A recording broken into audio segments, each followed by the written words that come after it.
बच्चे लोग। तो मैनेजमेंट है ना, बहुत दिन के बाद मैनेजमेंट की वीडियोस आ रही है, अब आएगी रेगुलर मैनेजमेंट की वीडियोस।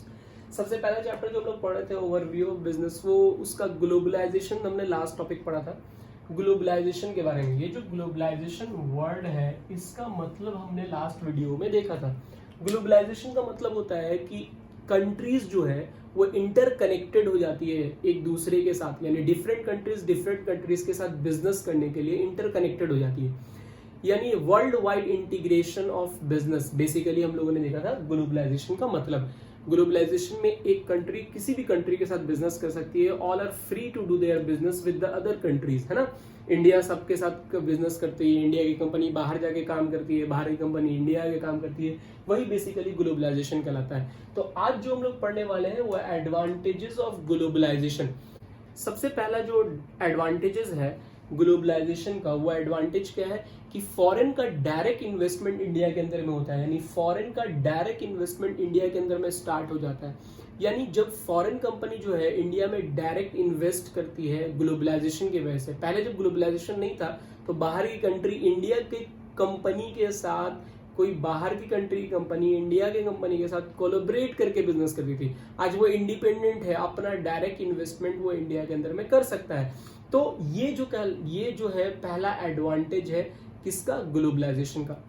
ग्लोबलाइजेशन का दूसरा एडवांटेज ये है कि जो हमारा जो डोमेस्टिक प्रोडक्ट है वो इम्प्रूव करता है। इंडिया का जो डोमेस्टिक प्रोडक्ट है, जो इंडिया की डोमेस्टिक कंपनीज बनाती है, वो इम्प्रूव करेगा। ऑब्वियसली बात है, बाहर की कंपनी इंडिया में आई तो बाहर की कंपनी जब इंडिया में इन्वेस्ट करेगी तो इंडिया में वो जो क्वालिटी लेके आएगी, उस क्वालिटी को इंडियन की जो कंपनी है उसको क्या करना पड़ेगा, तो उस क्वालिटी से कंपैरिजन करना पड़ेगा, यानी उस क्वालिटी को, अपने क्वालिटी को हमको इम्प्रूव करना पड़ेगा, तभी मार्केट में माल बिकेगा। अदरवाइज सामान उसका ज्यादा बिकेगा और इंडियन कंपनी का कम बिकेगा।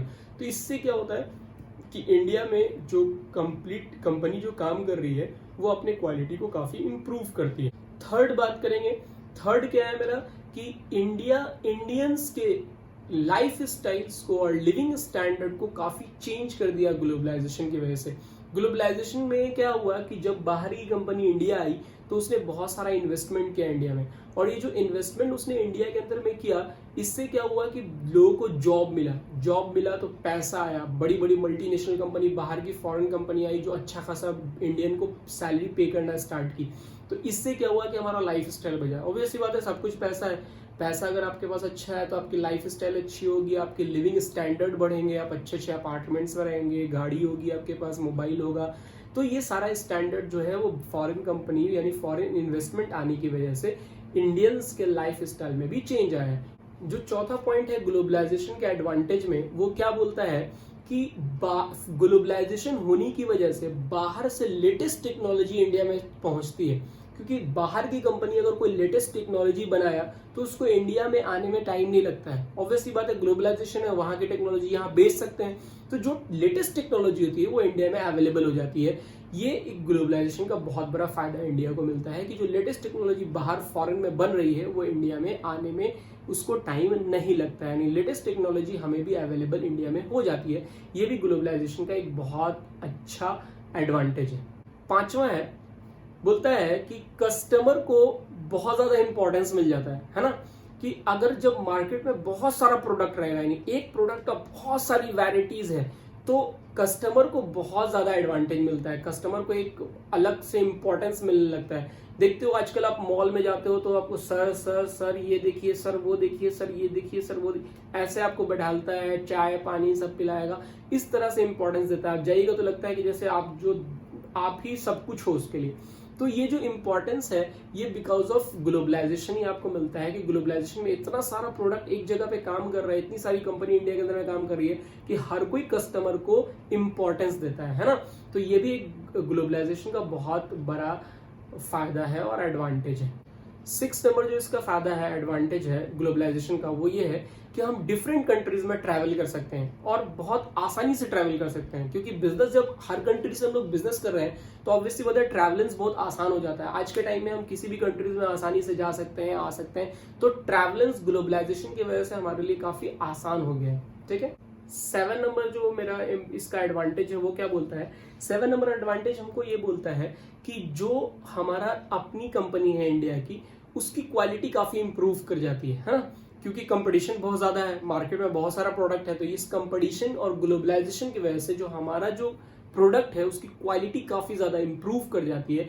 ये भी एक एडवांटेज है हमारा ग्लोबलाइजेशन का, क्योंकि मार्केट में उसको रहना है तो क्वालिटी तो एकदम मस्ट है। अगर क्वालिटी जरा भी खराब रहेगा तो मार्केट में टिक नहीं पाएगा। 8वां नंबर जो हमारा एडवांटेज है वो क्या बोलता है कि पूरी जो कंट्रीज है, ऑल ओवर द वर्ल्ड जो कंट्रीज है वो सब एक दूसरे पे म्यूचुअली डिपेंडेंट हो जाती है ना, एक दूसरे पे म्यूचुअली डिपेंडेंट है। जैसे हम कहीं से अगर कुछ मंगवाते हैं तो उस कंट्री में हम भी जा करके बिजनेस करते हैं। अगर किसी कंट्री का प्रोडक्ट हमारे यहाँ आता है तो हमारा प्रोडक्ट भी दूसरी जगह जाता है। तो यानी सारी कंट्रीज एक दूसरे पे म्यूचुअली डिपेंडेंट है। म्यूचुअली का मतलब होता है बराबर से एक दूसरे पे डिपेंडेंट है, यानी वो हमारा फायदा उठा रहा है तो हम भी उसका फायदा उठा रहे हैं, है ना। तो उसके इस तरह से म्यूचुअली डिपेंडेंट होती है सारी कंट्रीज। ये ग्लोबलाइजेशन की वजह से ही पॉसिबल है। अगर ग्लोबलाइजेशन नहीं होता तो एक दूसरे पर डिपेंडेंट नहीं होते।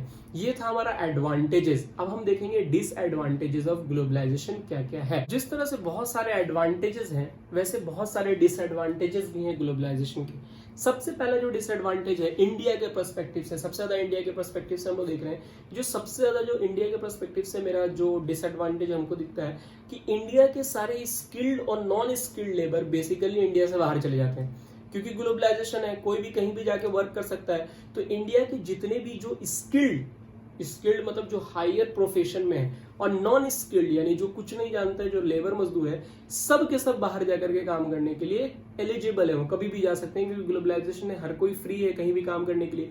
तो हमारे यहाँ से, हमारी कंट्री से स्किल्ड और नॉन स्किल्ड लेबर बेसिकली बाहर चले जाते हैं। आप देखते हो कि बहुत सारे लोग फॉरेन में रहते हैं, बहुत सारे अच्छे अच्छे डॉक्टर्स इंडिया के फॉरेन में हैं, बहुत सारे अच्छे अच्छे इंजीनियर्स गल्फ कंट्रीज में हैं, लेबर्स हमारे सब गल्फ कंट्रीज में जाके काम करते हैं। तो ये सबसे बड़ा डिसएडवांटेज है इंडिया के लिए ग्लोबलाइजेशन का। दूसरा इसका बहुत बड़ा डिसएडवांटेज है जो है कि ग्लोबलाइजेशन की वजह से बाहर की जो डिजीज है वो इंडिया में आती है, इंडिया की डिजीज बाहर जाती है। जैसे अभी कोरोना वायरस के बाद का टाइम चल रहा है, आपको पता है कि कोरोना कहाँ से फैला था भैया, तो कोरोना हुआ था वुहान शहर चाइना से। अब वो चाइना से ट्रैवल करते करते कहाँ आ गया, इंडिया आ गया और पूरे कंट्रीज, पूरे ऑल ओवर वर्ल्ड में फैल गया। और ये ग्लोबलाइजेशन की वजह से ही हुआ। अगर ग्लोबलाइजेशन नहीं होता, एक जगह से दूसरी जगह बिजनेस नहीं होता, लोग एक जगह से दूसरी जगह ट्रैवल नहीं करते, तो ये बीमारी एक जगह से दूसरी जगह नहीं फैलती। तो ये एक बहुत बड़ा डिसएडवांटेज है जो आज हम लोग फेस कर रहे हैं। घरों में बैठे हैं, लॉकडाउन में हैं, एक जगह से दूसरी जगह जा नहीं सकते हैं, ये जस्ट बिकॉज ऑफ ग्लोबलाइजेशन है। तो ये अभी के टाइम में तो सबसे बड़ा डिसएडवांटेज है। अगर ये इस डिसएडवांटेज की वजह से हम लोग आज घर में पैक हैं, ठीक है। इसका जो तीसरा डिसएडवांटेज है वो क्या है कि जो हमारा स्मॉल बिजनेस है, इंडिया का डोमेस्टिक बिजनेस जो है, स्मॉल बिजनेस, वो बहुत ज्यादा इफेक्ट होता है। क्योंकि बाहर की जो कंट्रीज आती है वो बहुत अच्छी क्वालिटी प्रोवाइड करती है और उसी रेट में प्रोवाइड करती है, और हमारे इंडिया की कंपनी जो है वो क्वालिटी प्रोवाइड नहीं कर पाती है। तो जो स्मॉल कंपनीज है हमारे यहाँ की, वो टिक नहीं पाती है, उनके सामने कंपटीशन दे नहीं पाती है। इसकी वजह से हमारी अपनी कंपनीज का नुकसान होता है। ये भी एक डिसएडवांटेज है। जैसे आप देख लो, आप रेडमी का मोबाइल, ज्यादातर लोगों के पास रेडमी का मोबाइल होता है, या फिर चाइनीज जितना भी अच्छी कंपनी, ओप्पो है, रेडमी है, आप इन सब का मोबाइल यूज करते हो। और इंडिया की जो कंपनी है उसका मोबाइल तो आप यूज नहीं करते हो। इंडिया भी बनाता है कार्बन जैसा मोबाइल बनाता है, तो कार्बन तो आप यूज नहीं करते हो क्योंकि क्वालिटी वैसी नहीं है। तो इस वजह से इंडिया के डोमेस्टिक जो कंपनीज हैं उनको नुकसान होता है ना। ये भी एक डिसएडवांटेज है ग्लोबलाइजेशन।